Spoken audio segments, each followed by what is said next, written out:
President Donald Trump's pledges to overhaul taxes, trade, infrastructure and healthcare may thrill some corporate leaders, but it's causing many to delay expansions. That's bad for banks. Lending growth probably decelerated for a fourth straight quarter in the 3 months ended September 30th across more than a dozen of the biggest U.S. banks, according to Royal Bank of Canada analysts and Bloomberg calculations. Their total loans may have ticked up just 1.8%, the smallest increase in more than 2 years, as commercial and industrial customers held off on buying equipment and building plants. Executives are hesitant to borrow in the face of uncertainty, said Jason Goldberg, an analyst at Barclays plc. Whether it's potential tax reform, healthcare uncertainties, or they're unclear what infrastructure spending is going to look like, you've definitely seen corporates take a pause. Washington's inaction has been frustrating bankers for months, a sentiment that may surface anew when they start posting quarterly results this week. During the last round in July, J.P. Morgan Chase co-chief executive officer Jamie Dimon lashed out, saying, there would be much stronger growth if there were more intelligent decisions and less gridlock.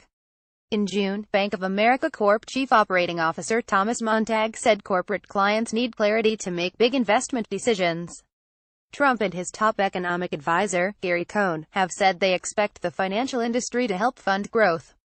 But instead, a dearth of progress on big legislation has stymied that business. Congressional Republicans spent much of September trying to resurrect a failed healthcare bill. Then Trump told lawmakers his $1 trillion infrastructure plan may not rely on public-private partnerships, potentially throwing a wrench into a key priority. The president also released a tax plan that many analysts consider unlikely to win support until designers can prove it won't balloon the federal deficit. For banks, the uncertainties are compounding challenges in lending, which also is being constrained by tighter regulation and slower than expected interest rate hikes, factors that have crimped trading revenue too. Low yields have encouraged firms to issue bonds and use the proceeds to repay bank loans, said Alicene Williams, an analyst at Bloomberg Intelligence. U.S. Bancorp CEO Andrew Checheri addressed the challenges at an investor conference last month. With the low yield curve, there was a lot of debt issuance, and that debt issuance was used to pay down some bank lending, he said.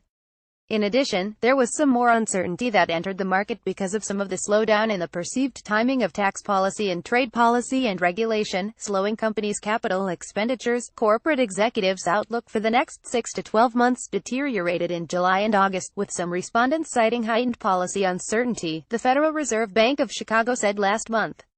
The number of workers on U.S. payrolls declined in September for the first time since 2010, reflecting major disruptions from Hurricanes Harvey and Irma.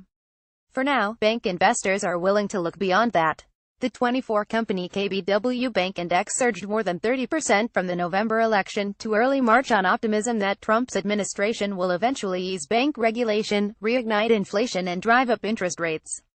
The rally resumed in September as attention shifted to taxes. People were underweight financials for a long time, said Chris Whalen, an independent analyst and consultant. When Trump got elected, that was a mental signal for these guys that we should increase our allocation. Investors continue to see reasons for optimism. Trump's plan to cut corporate tax rates would be particularly beneficial for banks, whose burdens are often elevated by a lack of deductions. The 6 largest U.S. banks could see net income rise $6.4 billion under the administration's proposal. And lenders still produce big profits. J.P. Morgan generated $26.5 billion in the 12 months through June, a record for any U.S. bank. Yet expectations for the third quarter are measured. J.P. Morgan, the nation's largest bank, may say October 12 that adjusted profit rose 2% to $5.89 billion, according to analysts surveyed by Bloomberg. At Citigroup Inc., set to report the same day, profit probably slipped 1% to $3.57 billion. Wells Fargo Co. and Bank of America report the following day, and Goldman Sachs Group Inc. and Morgan Stanley release earnings next week. There are other reasons for concern. While consumers are still borrowing more, there's mounting evidence they're becoming less reliable, potentially ending a period in which losses were low. Credit cards face heightened competition, while an overheated auto market has led some lenders like Wells Fargo to pull back. And for mortgage lending, a big driver for banks in the run-up to the 2008 financial crisis, new rules have made it more difficult to make money. Survivors have been buying loans from smaller correspondent lenders, a strategy that started to run out of room. You will see some pain this quarter, Whalen said. J.P. Morgan and Wells Fargo have been bidding aggressively. Trading also is expected to be down, in part because the lack of congressional action has left clients with few reasons to buy or sell.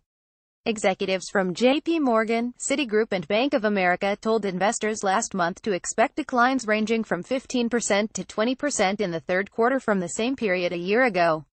That may leave investors and analysts looking past this quarter's results to the end of the year, when lawmakers may have more progress to show on tax policy and other priorities.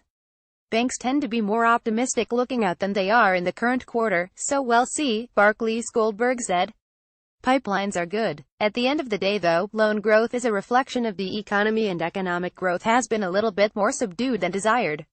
Lending growth probably decelerated for a fourth straight quarter in the 3 months ended September 30th across more than a dozen of the biggest U.S. banks, according to Bloomberg calculations.